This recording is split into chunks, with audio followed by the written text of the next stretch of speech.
প্রত্যেকটা বাবা ভাই, পুরুষ নারী, জওয়ান বুড়া, সবার কাছে আমার অনুরোধ, রমজানকে টার্গেট করে নিজের জীবন পরিবর্তনের জন্য আপনি সিদ্ধান্ত নিন।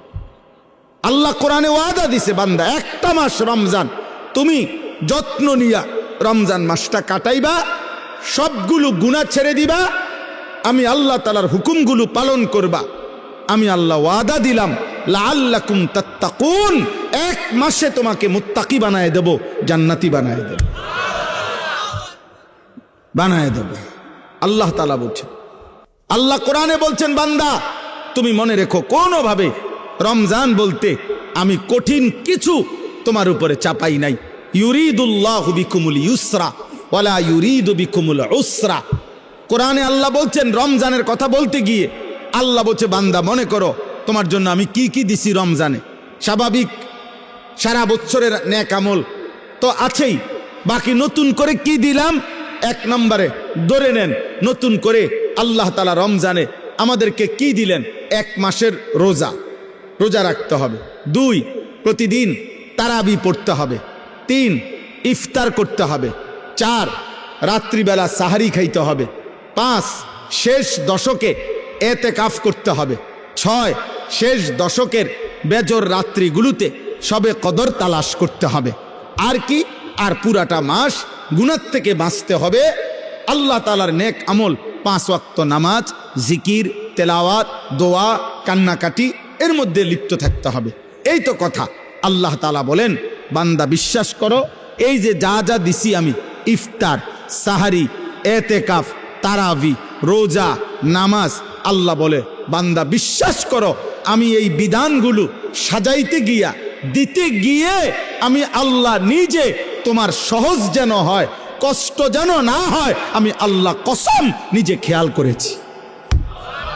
ইউরিদুল্লাহু বিকুমুল ইউসরা, আমি আল্লাহ চেয়েছি তোমার যেন সহজ হয়। ওয়ালা ইউরিদু বিকুমুল উসরা, আমি আল্লাহ তাআলা তোমার জন্য কঠিন হোক এটা চাই নাই।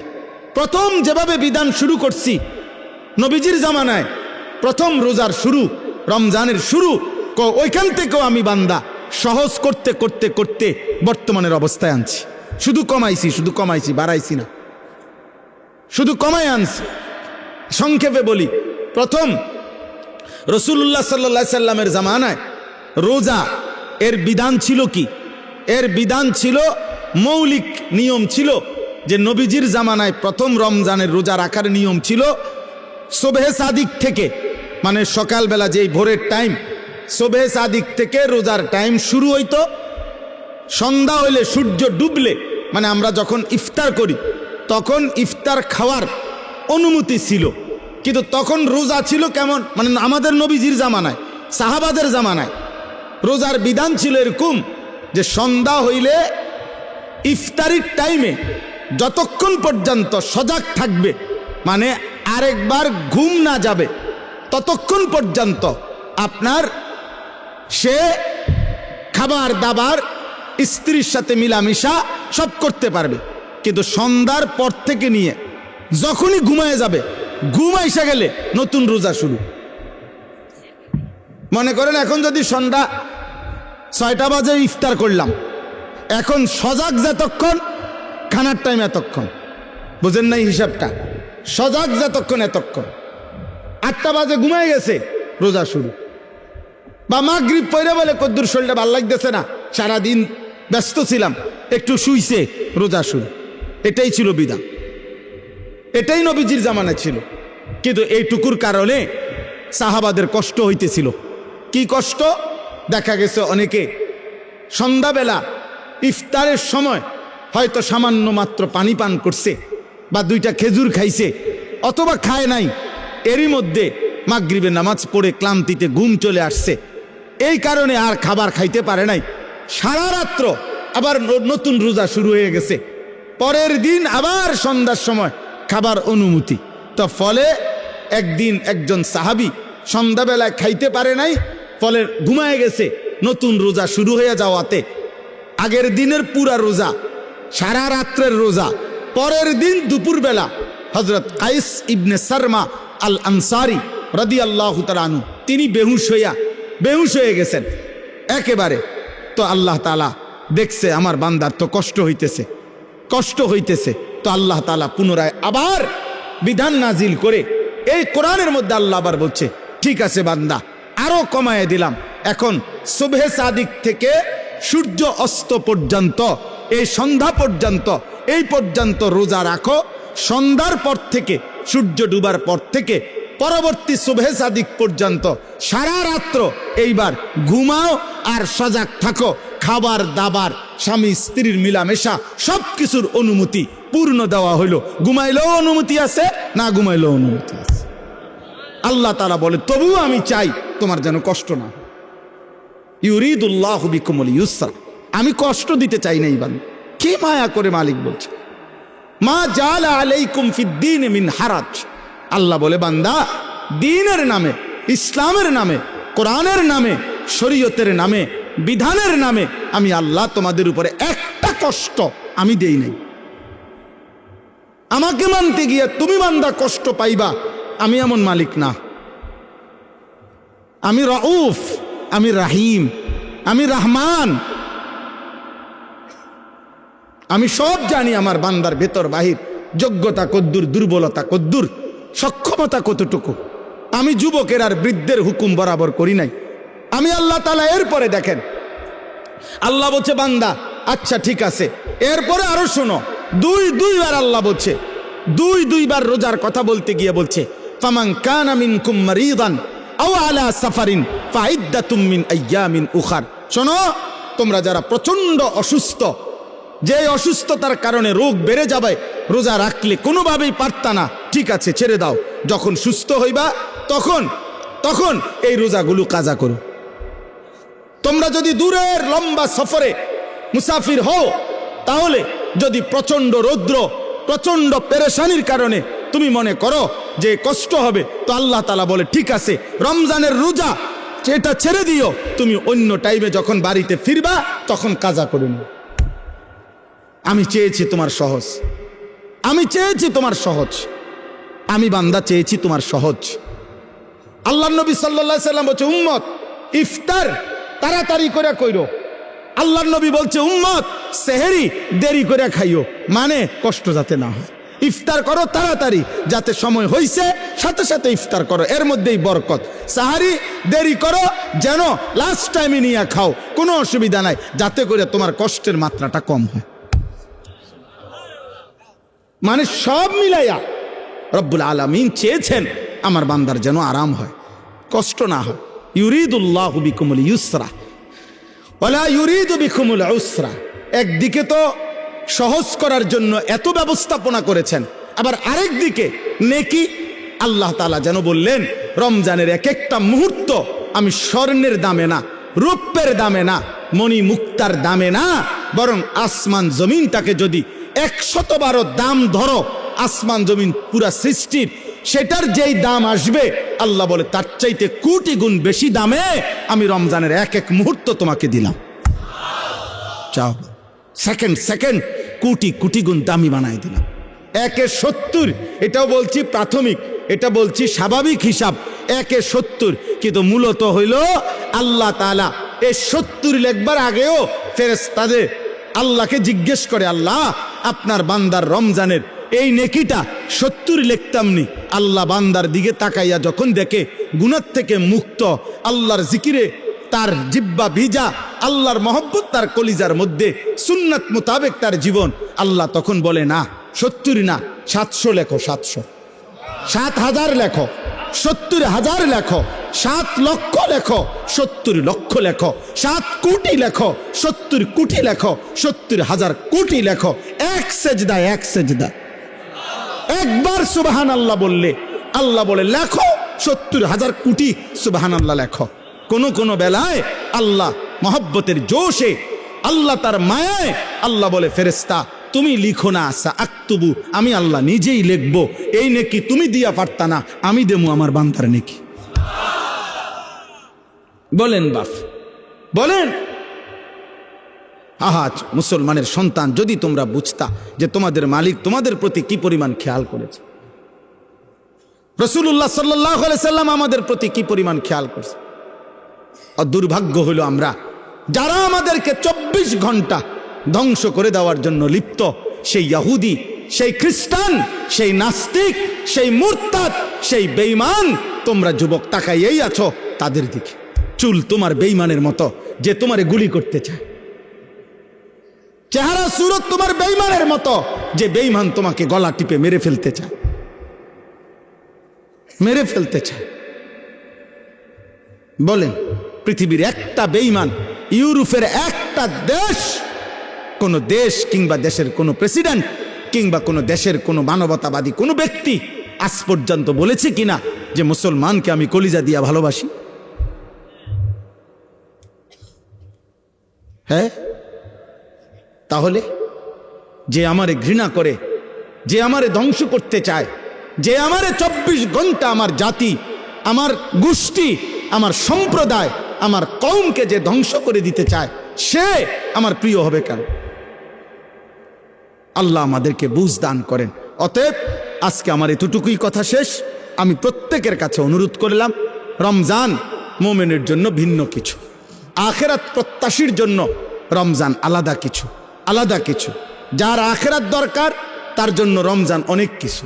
যার শুধু দুনিয়া দরকার, ভাত মাছ চাল ডাল আর এই বিল্ডিং, ইট বালু সিমেন্ট আর ফুলকপি ফাতাকপি, আর জীবন যার এই খিরা টমাটো, এ কদ্দুর খাইয়া দাইয়া বনে বিড়িয়ে সিগারেটে সাদোয়ানে আর গফে আর টেলিভিশনে আর নর্তকিতে, এতটুকু নিয়ে যার জীবন, তোর জন্য রমজান কিছুই না, নাফরমান। কিন্তু ইমানদারের জন্য রমজান অনেক কিছু। যার আখেরাত দরকার তার অনেক কিছু, তার জন্য অনেক কিছু। এজন্য রাসূলুল্লাহ সাল্লাল্লাহু আলাইহি সাল্লাম 2 মাস রমজানের জন্য দোয়া করতেন। এজন্য কিতাবে আছে আউলিয়ায়ে কেরাম 1 বছরও ছিলেন। এক রমজান শেষ হইলে, ঈদের চাঁদ উঠলে, ঈদের দিন আবার পরবর্তী রমজানের জন্য দোয়া শুরু করতেন। 1 বছর টানা আরেকটা রমজানের জন্য দোয়া করতেন। এজন্য আখেরাত যার দরকার তার জন্য রমজান ভিন্ন কিছু। আল্লাহ তাআলা আমাদের প্রত্যেককে রমজানের কদর করে আজকের এই মুবারক মাহফিল থেকে রমজানের প্রস্তুতি নিয়ে নিজেদের জীবন সুন্দর করার তৌফিক দান করেন, কবুল করেন, আমিন। কোনো মানুষের সুস্থতার জন্য এটা জরুরি যে তার মধ্যে পার্থক্য শক্তি থাকে। একটা মানুষ কি সুস্থ স্বাভাবিক নাকি প্রতিবন্ধী, মানসিক ভারসাম্যহীন, এটা বোঝার একটা চিহ্ন হলো তার মধ্যে পার্থক্য শক্তি আছে কিনা। অর্থাৎ যে সত্য মিথ্যা, জায়েজ না জায়েজ, উচিত অনুচিত, ভালো মন্দ, কল্যাণ অকল্যাণ, হালাল হারাম, এটা যে পার্থক্য করতে পারে, এই সুস্থ মানুষ, স্বাভাবিক মানুষ। আর যার মধ্যে এই পার্থক্য শক্তি থাকে না, যে না আমার যখন যেখানে যা আমার মন চায় তা, এবারে হাসুক নলে লাফাক নলে ফালাক, এটা কি মানায় না মানায় না, অন্যরা কি মনে করবে কি ভাববে, কিছুর আমার দরকার না। এই মানুষ কিন্তু মনে রাখতে হবে, এই মানুষ প্রতিবন্ধী, মানসিক ভারসাম্যহীন, তার ব্রেনে সমস্যা। এই জন্য ছেলেরা, বাবা এটা মনে রাখো, তোমার পথে তুমি চলো, আমার পথে আমি চলি। কেউ কারোর জন্য আটকায় না, কারোর জন্যই দুনিয়া থেমে থাকে না, কারোর জন্যই না, কারোর জন্য কেউ থামে না। দুনিয়া প্রত্যেকেরকে নিয়ে আপন গতিতেই চলতেছে।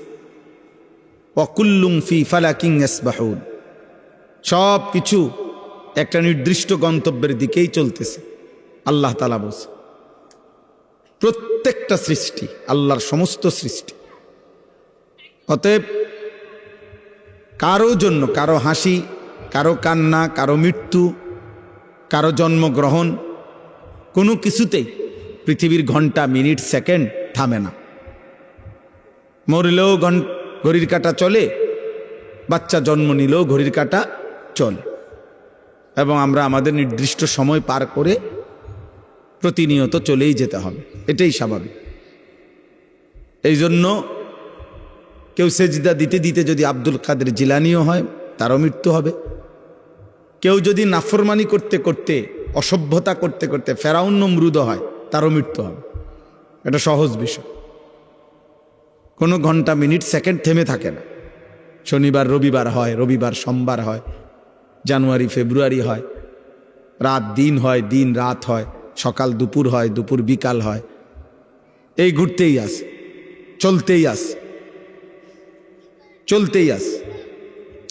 এই জন্য সব ছেলে তোমাদেরকে বল, তোমার জন্য তুমি মনে রাখতে হবে, এই পৃথিবীর কেউ তোমাকে না চিনলেও তোমার তো নিজেকে চিনা উচিত।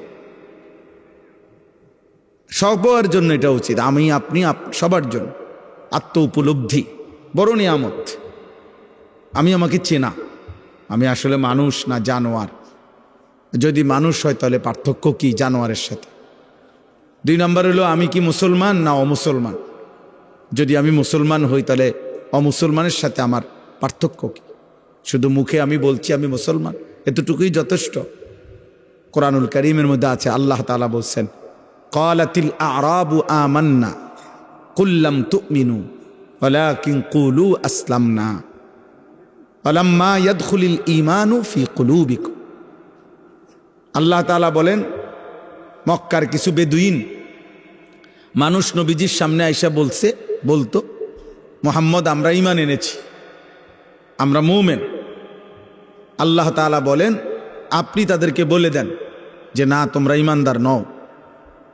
আমি আল্লাহ বললাম তোমরা ঈমানদার না, বরং তোমরা এতটুকু বলতে পারো যে আমরা বাহ্যিকভাবে ইসলামের আনুগত্য স্বীকার করছি, মানে পরিচয় দিচ্ছি।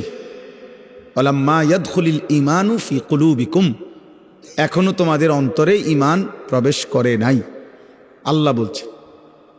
তার মানে এটা নিয়ম, শেকড় যত গভীর হয়, গাছের ডালপালা তত মোটা হয়, ছড়ায় পড়ে। যে গাছের শিকড় যত দুর্বল, ওই গাছের উচ্চতা এবং চারিদিকে ছড়িয়ে পড়া ডালপালা তত দুর্বল। তো শেকড় গভীর হইলে ডালপালাও বড় হয়, মজবুত হয়, ছড়িয়ে পড়ে। তো যার কলিজার ভিতরে ঈমান যেমন, তার বাহ্যিক চেহারা, সুরত, চলন বলন, বাহ্যিকভাবেও তার ইসলাম ততটা ছড়িয়ে পড়ে। এটা দেখলেই বোঝা যায়, চুল দেখলেই বোঝা যায় তার কলিজায় ঈমান আছে না নাই। সেজদা দেখলেই বোঝা যায়, নামাজের সময় দেখলেই বোঝা যায় যে তার মধ্যে ঈমান আছে না নাই। হালাল হারামের সামনে আসলেই বোঝা যায় তার মধ্যে ঈমান আছে না নাই। নারী সামনে আসলেই বোঝা যায় তার মধ্যে ঈমান আছে না নাই। পাক নাফাকের প্রশ্ন আসলেই বোঝা যায় ঈমান আছে না নাই। এটা প্রতি মুহূর্তেই পরীক্ষা চলতেছে, আর প্রতি মুহূর্তেই প্রমাণ হইতেছে। আল্লাহ তাআলা কোরআনুল কারীমের মধ্যে বলছেন, ওয়ালাকাদ ফাতান্নাল্লাযীনা মিন ক্বাবলিহিম ফালা ইয়া'লামান্নাল্লাহুল্লাযীনা সাদাকু ওয়ালা ইয়া'লামান্নাল কাযিবিন। আমি আল্লাহ প্রত্যেক যুগে যারাই নিজেদেরকে মুমিন পরিচয় দিয়েছে, আমি তাদেরকে পরীক্ষা নিয়েছিলাম, আর পরীক্ষা নিয়েই আমি জেনেছি ঈমানের দাবিতে কে সত্যবাদী আর কে মিথ্যাবাদী। দাবিদার তো অনেক, কিন্তু কে আসল মজনু আর কে নকল মজনু, এটা পরীক্ষার মাধ্যমেই প্রমাণিত হয়েছে। ঠিক এটাই বাস্তবতা। তোমরা মনে করো একেবারে সব ছেলে একবারে তোমরা মনে করতেছো উল্লাস, নাচো, ফুর্তি করো। আরে বেটা, তুমি একেবারে 4 রাস্তার মোড়ে লাফাও। মনে করো তোমার 1 বছরে না 10 বছরে কেউ তোমার একটা শব্দ কিছু বলে নাই, যে আমি আমার এই নারী, ছবি, জিনা, ব্যভিচার, মদ, জুয়া, অশ্লীল দৃশ্য, চুল, চেহারা, কোনো কিছুর ব্যাপারে কেউ কিছু বলে নাই আমি আমার মতোই। এটা মনে করো না সৌভাগ্য, এটা দুর্ভাগ্য। মানুষ তাকেই বলে যাকে কেউ গড়তে হয়। মানুষের বাচ্চা আর ছাগলের বাচ্চা একরকম না, মানুষের বাচ্চা আর গরুর বাচ্চা একরকম না। গাভীর বাচ্চা ঘাস টাস খাইয়া দৌড়াইয়া এমনি এমনি বড় হয়ে যায়, কারণ তার আখলাক, চরিত্র, শিক্ষা, দীক্ষা, ভদ্রতা, আচরণের কোনো প্রশ্ন নাই, আর শুধু ঘাস খাইতে লেগেছে। কিন্তু মানুষের বাচ্চা শুধু ভাত খাবে আর পেশাব করবে, পায়খানা করবে, আর ঘুম যাবে, ঘুমের তুইটা আবার লাফাবে। এইটা কোনো মানুষের বাচ্চা বলে না। এটা মানুষের বাচ্চা হলেও তার শিক্ষা আছে, দীক্ষা আছে, আদব আছে, আখলাক আছে, চাল চলন শেখানোর বিষয় আছে, সব কিছু ভিন্নতা। ওয়ালাকাদ কাররামনা বানি আদম। আল্লাহ তাআলা বলেন, আমি আদম সন্তানকে আমার সমস্ত সৃষ্টির উপরে সম্মানিত করেছি, সম্মানিত করেছি।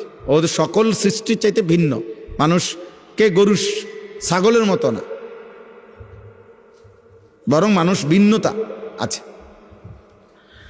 তাকে আল্লাহ তাআলা সব কিছু শিখাইছেন। এই জন্য নবী সাল্লাল্লাহু আলাইহি ওয়াসাল্লাম পেশাব পায়খানা, অজু, গোসল, আহার, নিদ্রা, হাঁটা চলা, খাদ্য খাবার 24 ঘন্টা যা কিছু জীবনের একটা নিঃশ্বাস কেমনে ফেলবে আল্লাহ নবী সাল্লাল্লাহু আলাইহি ওয়াসাল্লাম তাও উম্মতকে শিখাইছে। কারণ মানুষ শিখতে হয় কারো হাতে, মানুষ গড়তে হয়, নিজেকে সাজাইতে হয়, কারো তত্ত্বাবধানে নিজেকে গড়ে তুলতে হয়। এই জন্য আমি সব সময় বলি, অনেক ছেলে পেলে আছে, অনেক রসিকতা করে দুষ্টামি করে অনেক মজা পায়। মনে করেন কোনো একজন বয়স্ক লোক, কোনো একজন আলেম, বা কোনো একজন দাড়ি টুপিওয়ালা মানুষ, অথবা কোনো একজন মা বোন পর্দানশীল, তারে একটা বিদ্রুপ করতে পারলে হে খুশি, যে দেখছত কইছি, হ্যাঁ হে মনে করছে আমি একটা বিরাট কাজ করছি, চালাকি করছি, একটা বুদ্ধিমানের কাজ করছি। বেটা আহাম্মক, বরঞ্চ খবর নিলে বুঝবা যে তোমার উপরে আল্লাহর লানত, এই কারণে তুমি আল্লাহর থেকে বিমুখ,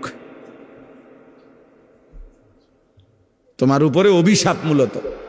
হ্যাঁ, এই জন্য তোমার হালাত এমন, এই জন্য তোমার হালাত। তোমার 365 দিনে এক বছরে এমন একজন কেউ জোটে নাই যে তোমারে একবার মনে করাই দিবে যে কিরে আব্বা ফজরের নামাজ পড়তি না। এই কথাটুকু বলবে, তোমার এটা দুর্ভাগ্য, এমন একজন মানুষ জোটে নাই তোমার কপালে। তোমার 24 ঘন্টা পার হইয়া এখন তোমার ঘুমের টাইম, রাত 12টা, তোমারে কেউ একজন মানুষ তোমার কপালে জোটে নাই যে তোমাকে জিজ্ঞেস করবে যে বাবা আজকে সারাদিনে 5 ওয়াক্ত নামাজ পড়ছো কিনা। এই কথাটা জিজ্ঞাইবার মতো একজন মানুষ তার কপালে নেই। এর চাইতে বড় লানত তার কপালে আর কি, এর চাইতে বড় অভিশাপ কি আর। খায় দায় ঘুম যায়, আবার উঠে পেশাব পায়খানা করে, জন্তু জানোয়ারের মতো। জানোয়ার খায় দায় ঘুমায় পেশাব পায়খানা করে, আবার উঠে। এক হাইওয়ান, এক জানোয়ার, এক পশু, যে পশুর আল্লাহ নাই, সেজদা নাই, আখেরাত নাই, হালাল হারামের কোনো পার্থক্য নেই। এই তো জন্তু জানোয়ারের আখলাক। এই জন্য খুব চালাক মনে করো না নিজেরে, খুব উল্লাস ফুর্তি করো না।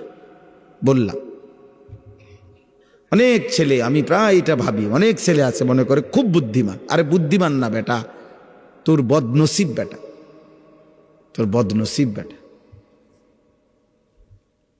দুর্ভাগ্য বেটা। আলহামদুলিল্লাহ, আমি আমার পুরা ছাত্র জীবন এবং আমার কর্মজীবনেও আল্লাহ আমার এমন মা জুটাইছে। আমার মা প্রতিদিন ফজরের নামাজের জন্য যতক্ষণ ঘুম থেকে না উঠছি, মা ঘন্টা ফিটাইয়া, স্কুলের ঘন্টা টুংটুং করে বাজায়, যে ঘন্টা দিয়া বাইরে বাইরে দরজার সামনে আমগরে উঠাইছে। মা আমগরে উঠাইছে আলহামদুলিল্লাহ। বহুদিন আমার যখন একটা বাচ্চা হয়েছে, আমার বিবি বাচ্চা আছে, আমার সন্তান আছে যখন, তখনও মা আমগরে দরজার সামনে আইসা দরজার ঘন্টা ফিরত।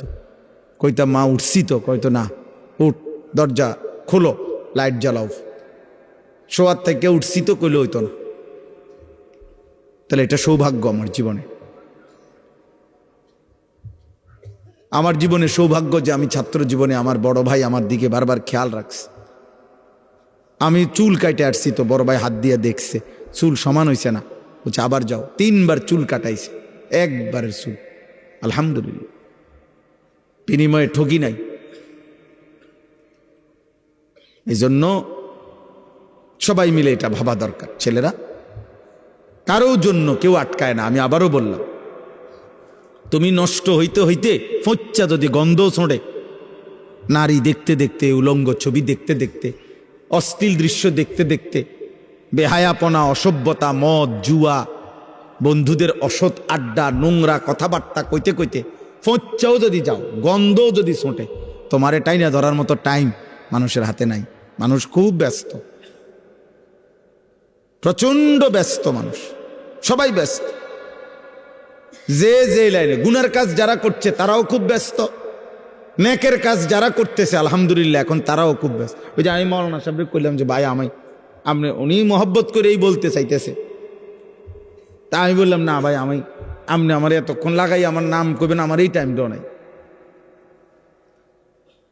তাহলে বুঝানোর উদ্দেশ্য হলো কারো হাতেই টাইম নেই, কারো হাতে সময় নেই, বুঝেন না? আমি পদে পদে দেখছি বিজিবি, আর্মি, ক্যান্টনমেন্ট থেকে, তো আমি বাসার থেকেও আমার হাসতেছে, বুঝি আজকে সে ওয়াজে যায়। আমি বললাম ওয়াজ না যাইতে আছি, যে দুজনে আটকে যাবো যে এনে হ্যাঁ না এলাম বাসা দেবো, খালাস, অসুবিধা কি? আল্লাহর কথা বলার চেষ্টা করব, না হইলে আয়ে পড়ুন। তো আর আমি কোনো পুঁজি ঘাটাইছি না যে এনে আমার বিরাট মাল লস হয়ে যাবে,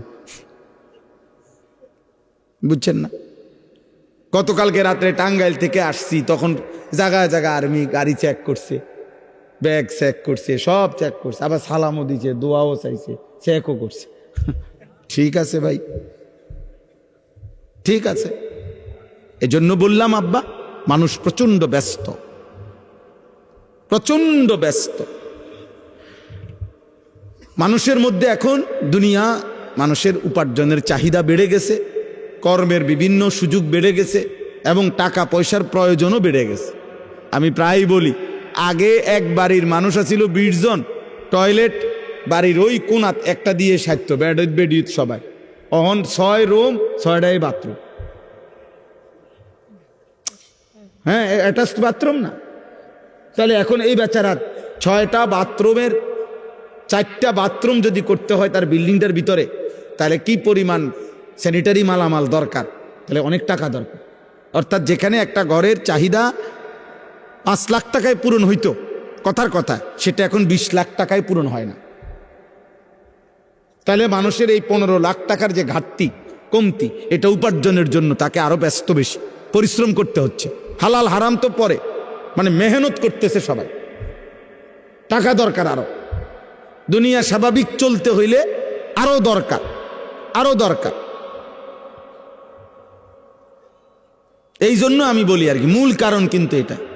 নাহলে ছোটবেলা আমরাও পার হয়ে আসছি, এক বেলা খানা খাইতে দেরি হইছে, 3-4 জনে, মামা, চাচা, বড় ভাই, অনেকেই খুঁজা আনছে আম করে টোয়াইয়া। কিন্তু এখন একটা ছেলে, বাবা মা জীবিত, আপন বাবা মার ঘরে ঘুমায়, বাপ মা আছে, কিন্তু 365 দিনের 1 বছরে বাবা মা কোনোদিন জিজ্ঞাসাও করে না যে আব্বা তুই যে ফজরের নামাজ পড়ো না, তুই মুসলমানের বাচ্চা না অন্য কিছু, বলেন। অথচ তার বাপ মা জীবিত। এখানে মনে করেন এই যে ছেলে, এগুলো এদের সবাই কি বাবা মা মারা গেছে মনে করো? তো তাইলে এদের চেহারা দেখো, তুমি দেখো, মৌলানা ইয়াহিয়া দেখো, হালাত দেখো। এখানে যদি 500 ছেলে হয়, 450-র উপরে আছে সব বেনামাজি। এই চেহারা দেখলেই বোঝা যায়। ঠিক বলার দরকার নেই, ফাজলামি করো না। ঠিক বলার দরকার কি? আমি সমর্থন চাচ্ছি না, আমি তো ভোটের জন্য আসি নাই, আমি বুঝানোর জন্য বলছি। চেহারা দেখো, তোমরা একটা ছেলে দেখো, একজন ছেলে দেখো, মুসলমানের সন্তানের চেহারা এমন হওয়ার কথা। আব্বা, আল্লাহ কোথায়? নামাজ কোথায়? সেজদা কোথায়? কেউ জিতলেই কি হবে, কেউ হারলেই কি হবে? হ্যাঁ, যেই জিতুক তার হাতেই তো আমাদের ভাগ্যের পরিবর্তন হয়ে যাবে, ঠিক না? কথা বলে না? হ্যাঁ, আমাদের ভাগ্যের পরিবর্তন হবে না, আমাদের অবস্থার পরিবর্তন হবে। তো আমাদের অবস্থার পরিবর্তন কার হাতে? তো আল্লাহর হাতে। ইউকাল্লিবুল্লাহুল লাইলা ওয়ান নাহার, রাত্র এবং দিন পরিবর্তন করেন আল্লাহ। আল্লাহ ওয়া মিন কুল্লি শাইইন খালাকনা যাওজাইন লাআল্লাকুম তাযাক্কারুন ওয়াস সামাআ বানাইনাহা বিআইদিন ওয়া ইন্না লামুসিউন। আল্লাহ বলেন, আসমান আমি বিছিয়েছি, জমিন আমি বিছাইছি, সব কিছু জোড়ায় জোড়ায় আমি করেছি, জমিন থেকে ফসল আমি উৎপন্ন করছি, আসমান থেকে বৃষ্টি আমি নামাচ্ছি, প্রতিদিন ভোর আমি আনি, প্রতিদিন সন্ধ্যা আমি আনি, প্রতিটা রাত আমি ভোর বানাই, প্রতিটা দিন আমি আল্লাহ রাত্রি বানাই, পায়ের নিচের জমিন আমি বিছাইছি, মাথার উপরে এই আসমান আমি স্থাপন করেছি, সব আমি করেছি বান্দা, এবং আমিই করছি, আমি করব, আমি করব। সাখখারা লাকুম মা ফিস সামাওয়াতি ওয়াল আরদ, আসমান ও জমিনের সব আমি আল্লাহ তোমাদের অধীনস্থ করেছি, আমি করেছি। ওয়া যাল্লালনাহা লাহুম, আল্লাহ তাআলা বলেন চতুষ্পদ জন্তুগুলোকে আমি তোমাদের অধীনস্থ করেছি, আমি করেছি। ওয়াল খাইলা ওয়াল বিগালা ওয়াল হামিরা লিতারকাবুহা ওয়া জিনা, ঘোড়া গাধা খচ্চর এগুলোকে যানবাহন হিসাবে আমি আল্লাহ তাআলা তোমাদেরকে চড়তে দিয়েছি। ঘোড়ার পিঠে চড়তে পারো, বাঘের পিঠে চড়তে পারো না কেন? আল্লাহ বলেন এটা আমার কুদরত, আমার ফায়সালা, আমার ফায়সালা। আমাদের প্রত্যেকের উচিত, আমার কাছে একটা কিতাব আছে ছোট্ট, ওই কিতাবের মধ্যে লিখছেন আরবের একজন বিখ্যাত লেখক, তিনি বলছেন যে হে আল্লাহর বান্দা, দুইটা জিনিস এক মুহূর্তের জন্য ভুলো না, এক হলো আল্লাহ, দুই হলো আল আখিরা। এই কথা দুটা কোনোদিনও ভুলো না, এক হলো আমার একজন আল্লাহ আছে, দুই আমাকে আখিরাতে যেতে হবে। তিনি বলছেন ইসনান লা তানসাহুমা আবাদান, দুইটা জিনিস তিনি নসিহত করেছেন যে হে আল্লাহর বান্দা, এক মুহূর্তের জন্য ভুলো না। এক নম্বর হলো আল্লাহ জাল্লা জালালুহু, আল্লাহ, আমার আল্লাহ আছে। আমি হাসি কিংবা কাঁদি, আমি যাই করি, আমি অহংকার করি আর আনুগত্য করি, বড়াই করি আর গর্ব করি, সেজদা দেই আর নাফরমানি করি, আমার আল্লাহ আছে, আমার আল্লাহ আছে। আর আল আখিরা, আমাকে আখিরাতে যেতে হবে, আখিরাতে যেতে হবে। এজন্য কোরআনুল কারীমে উনি একটা সুন্দর উদাহরণ দিছে। ওই একজন ব্যক্তি একটি কওমের, সূরা ইয়াসিনের একটা উদাহরণ দিছে ঘটনার। একজন ব্যক্তি একজন কাঠুরিয়া, হাবিবে নাজ্জার, তো তিনি একটি জাতির সকলেই ছিল বেঈমান, কিন্তু এই একটা মানুষ শুধু ইমানদার ছিল। তিনজন নবীর দাওয়াতে, রাসূলের দাওয়াতে ওই লোকটি ঈমান এনেছিল। মহল্লার সবচেয়ে দুর্বল একটা ঘরে থাকতো। তো যখন মহল্লার কাফের বেঈমানরা আল্লাহর রাসূলকে, পূর্ববর্তী জামানার আমাদের নবীর আগের, ঘেরাও দিয়া ধরছে, তখন ওনাদেরকে উদ্ধার করার জন্য ওই একজন ইমানদার ওনাদের সাহায্যার্থে আসছে। তখন কওমের লোকেরা বলছে আমরা সবাই একদিকে, তুমি কেন ভিন্ন দিকে একজন? এই তখন তিনি একটা কথা শুধু বলছে, দুইটা উত্তর দিছে কওমের সামনে, দুইটা যুক্তি দেখাইছে। এক হলো ওমা লিয়া লা আ'বুদুল্লাযী ফাতারানি, আমি কেন সেই মালিকের গোলামি করব না যিনি আমাকে সৃষ্টি করেছেন? আরে বেটা, এটা তো সাধারণ কমন সেন্স। যিনি আমাকে সৃষ্টি করেছেন তিনি বললেন, হে জাতি তোমরা কি বলছো? তোমাদের দেখা দেখি আমি আল্লাহর নাফরমানি করব কেন? তিনি আমাকে সৃষ্টি করেছেন, আমি তার ইবাদত করব না কেন? আর কি ওয়া ইলাইহি তুরজাউন, দ্বিতীয় হলো আমি তো এটাও জানি আমাকে তো তার কাছেই ফিরতে হবে আখিরাতে। তাহলে আমি আল্লাহকে ভুলবো কেমনে? তিনি না আমাকে সৃষ্টি করেছেন। আমি আখিরাতকে ভুলবো কেমনে? আমাকে না সেখানে যেতে হবে। কি চমৎকার উদাহরণ দেখছুনি। ওই ছোট্ট একটা বই আছে না, ইলা শাবাব গাড়িত, এই বইটা আছে কোথায়? হ্যাঁ, এই জন্য দোস্ত, যে যাই করছো করো বাবা, অসুবিধা নাই, কোনো সমস্যা নেই। 8টা 9টাই বাজবে, 9টা 10টা বাইজা যাবে।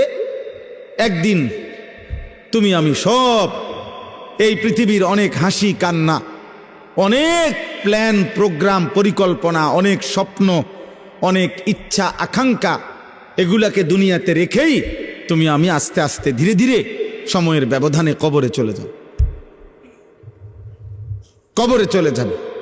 আমার মৃত্যু কিংবা আপনার মৃত্যু, কারো মৃত্যুতেই, নেককার মৃত্যু কিংবা নাফরমান মৃত্যু, কারো মৃত্যুতেই সূর্য চন্দ্রের গতি থামে না। রাসূলুল্লাহ সাল্লাল্লাহু আলাইহি সাল্লাম বলছেন, হাদিসের মধ্যে আছে, নবীজির একজন সন্তান হযরত ইব্রাহিম রাদিয়াল্লাহু তাআলা আনহু, নবীজির সন্তান ইন্তেকাল করছিলেন।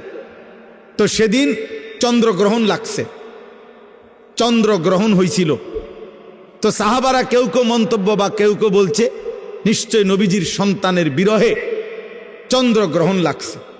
তখন আল্লাহর নবী সাল্লাল্লাহু আলাইহি ওয়াসাল্লাম তৎক্ষণাৎ সাহাবায়ে কেরামকে মসজিদের মধ্যে জমা করে, দেখেন অনেক ছেলে এখনো মোবাইল ধরে রাখছে, দেখেন, আহা, যাও বাবা বাইরে হয়ে যাও, বাইরে হয়ে যাও, আব্বা ঘুরে দাঁড়াইছো কেন, বাইর হয়ে যাও, একবারে বের হয়ে গেলেই হলো, অসুবিধা কি? এখানে ভোটের কোনো বিষয় নাই। জি, অতএব বলতেছে রাসূলুল্লাহ সাল্লাল্লাহু আলাইহি ওয়াসাল্লাম তখন সাহাবায়ে কেরামকে মসজিদে নববীতে ডাকছে, ডাইকা নবীজি খুতবা দিয়া বলছে যে আল্লাহর কসম সাহাবারা শুনো, নিশ্চয়ই কারো মৃত্যুতে সূর্যগ্রহণ কিংবা চন্দ্রগ্রহণ হয় না, হয় না, বরং সেটা আল্লাহ তাআলার কুদরতি নিজাম, আল্লাহ তাআলার কুদরতি নিজাম। সব কিছু আল্লাহ তাআলা তার ধারাবাহিক নিজামে আল্লাহ তাআলাই চালাচ্ছে। এজন্য আজকে আমার প্রথম কথা এটা, যে কবরবাসীদের মাগফিরাত কামনায় মাহফিল, ধরে নেন কবরবাসীদের কথা মনে পড়েন, ওনাদেরও অনেক স্বপ্ন আকাঙ্ক্ষা পরিকল্পনা ছিল, ব্যস্ততম এই দুনিয়ায় ওনারাও। আমার আব্বারে আমি যতদিন বুঝছিল, আমার আব্বারে আমি যতদিন দেখছি, আমার আব্বা ফজরের নামাজের পর থেকে রাত 10টা পর্যন্ত আব্বাকে দেখতাম। এক নম্বরে উনি মানুষের বাসায় বাসায় কুমিল্লা শহরে একটা সাইকেল দিয়া প্রাইভেট পড়াইতো, এই বাচ্চাদেরকে কোরআন শরীফ শিখাইতো। আমার আব্বা আলেম ছিলেন, 5 ওয়াক্ত নামাজ মসজিদে ইমামতি করতেন, আর একটা প্রাইমারি স্কুলে মাস্টারি করতেন। এই 3টা কাজ ছিল আব্বার মূল, মসজিদের 5 ওয়াক্তের ইমাম, আর প্রাইমারি স্কুলের মাস্টারি করতেন, আর মানুষের বাসায় বাসায় প্রাইভেট পড়াইতো তখনকার সময়। তো আমার মনে আছে আব্বার এই সারাটা বছর দেখতাম, কথা একটাই বেশি কইতো আব্বা, সময় নাই আমার, সময় নাই, যে এটা কইতাম মায় কইতো সময় নাই, সময় নাই, সব কিছুই তাড়াহুড়া, সময় নাই বাবা। ডাক্তার দেখাইতে গেছে, ডাক্তার সাহেবের কাছে আগেই দেখা করে, ডাক্তার সাহেব আমার সময়, আমার নামাজ, আমার জামাতের টাইম হয়ে গেছে, আমার জামাতের টাইম হয়ে গেছে। এই যার হাতে 1 মিনিট সময় নাই, ব্যস্ততম মানুষটা, সেই 2015 সালের আগস্ট মাসে তিনি কবরে চলে গেছেন। আব্বা আজ তো পৃথিবীতে সময় আছে, আমার আব্বা তো নাই, আমার বাবা তো নাই। এজন্য দোস্ত, তোমারে আমারে রাইখা কবরে দিয়া, সময় তার সময়ের গতিতেই চলবে, সময় তার সময়ের গতিতেই চলবে। আবার আমাদের সামনে মহান আল্লাহ পাক রব্বুল আলামিন মাহে রমজান আবারও আমাদের সামনে এনে দিয়েছেন, আবারও সামনে নিয়ে আসছেন। আল্লাহ যেন বলে, বান্দা ঘুরে ঘুরে বিভিন্ন আঙ্গিকে আমি চেয়েছি, বান্দা মূল টার্গেট আমার, কখনো শবে বরাত দিলাম, কখনো রমজান দিলাম, শবে কদর দিলাম, এতেকাফ করতে বললাম, মুহররমে আশুরা দিলাম, জিলহজ মাসের নফল রোজা রাখার সময়গুলো দিলাম। এরপরে সারা বছর আমি আল্লাহ তাআলা প্রতিদিন শেষ রাত্রে আমি আল্লাহ তাআলা বান্দা তোমাকে ডাকলাম, প্রত্যেক শেষ রাতে আমি গুনাহ মাফ করার জন্য আমি ডাকি, শবে বরাতে গুনাহ মাফ করার জন্য আমি ডাকি, জুমার রাত্রে আমি গুনাহ মাফ করার জন্য আমি ডাকি, মুহররমে আশুরাকে কেন্দ্র করে গুনাহ মাফ করার জন্য আমি আল্লাহ ডাকি, রমজানের প্রতি সেকেন্ড ওয়ালিল্লাহি উতাকাউ মিনান নার, আল্লাহর জন্য আল্লাহ তাআলা প্রত্যেক রাত্রিতে কোটি কোটি বান্দার গুনাহ মাফ করে। আল্লাহ বলেন, এভাবে বারবার চেষ্টা করেছি বান্দা, কখনো রাত দিয়েছি, কখনো দিন দিছি, কখনো মাস দিয়েছি, কখনো 10 দিন দিছি, ওয়ালায়ালিন আশর, কখনো সপ্তাহ দিয়েছি, কখনো ঘন্টা দিয়েছি, কখনো স্থান দিয়েছি কাবা, কখনো দিয়েছি আরাফা, কখনো দিয়েছি মিনা, কখনো দিয়েছি মদিনার রওজা। চারিদিক দিয়ে তোমারে চেষ্টা করছি জাহান্নাম থেকে বাঁচাইতে, জান্নাত দিতে, কিন্তু তুমি নাফরমান, কোনোভাবেই আমি আল্লাহরে পাত্তা দিলাম না। তোমার নারী দেখা শেষ হইল না, তোমার সুদে শেষ হয় না, কিস্তি শেষ হয় না, তোমার দোকানদারি শেষ হয় না, তোমার সংসারের চাহিদাই শেষ হয় না, তোমার লজ্জাস্থানের চাহিদাই শেষ হয় না, তোমার অসভ্যতার নোংরামি শেষ হয় না। হায় নাফরমান, একদিন শেষ হবে, সেদিন যেদিন তোর মুখের উপরে কবরের মাটি ফেলবে। দুনিয়া তোকে একদিন মাটি মারবে, মাটি। তোর নাতি তোকে একদিন মাটি মারবে, কবরের মাটি ছুটবে। আল্লাহ নবী সাল্লাল্লাহু আলাইহি সাল্লাম বলছেন, লা ইয়ামলা আফাহু ইল্লা তুরাব। আল্লাহ তাআলা বলছে দুনিয়া লুভির মুখ পূর্ণ হবে না কোনোদিন মাটি ছাড়া, মাটি। ওর মুখে মাটি মারবা, কবরের মাটি, কবরের মাটি। এই জন্য একটা ছেলে, একটা বাবা, একজন মা, একজন বোন, প্রত্যেকেই এই চূড়ান্ত টাইমার আর মাত্র অল্প কয়েকটা দিন। সারা পৃথিবীর মোমেনের ইন্তেজার মাহে রমজান। এই মুহূর্তে যাদের আখেরাত দরকার, যাদের আখেরাত দরকার, যাদের জাহান্নাম থেকে মুক্তি দরকার, যাদের জান্নাত দরকার, আল্লাহর সন্তুষ্টি দরকার, খোদার কসম তাদের জন্য 12 তারিখ খুব ফ্যাক্ট কিছু না। 12 তারিখের আগেও পৃথিবীতে নির্বাচন হয়েছে বাংলাদেশে, 12 তারিখের পরেও বাংলাদেশে নির্বাচন হবে। 12 তারিখে যারাই নির্বাচিত হবে 5 বছরের মেয়াদেই নির্বাচিত হবে। অতএব এটা খুব মারাত্মক ভয়ঙ্কর কিছু, আহামরি কিচ্ছু এমন কিছু না। এটা চলমান একটি প্রক্রিয়া। এভাবেই নির্বাচন আগেও হয়েছে, এখনো হবে, সামনেও হবে। আহামরি কিচ্ছু না, এটার একবারে আসমান নামাই এলাউনের কিছু না, জমিন আলগি দিয়ে এলাউনেরও কিছু না। কিন্তু আল্লাহ তাআলা বলছে এই সৃষ্টির সবচেয়ে বড় ঘটনা 12 তারিখ নির্বাচনের ঘটনা না। আল্লাহ বলছে ইজা ওয়াকাতিল ওয়াকিয়া, সবচেয়ে বড় ঘটনা হলো বান্দা এই গোটা সৃষ্টি আমি আল্লাহ একদিন ধ্বংস করে দেব, হাসরের মাঠ কায়েম করব। এটাই হলো সবচেয়ে বড় ঘটনা।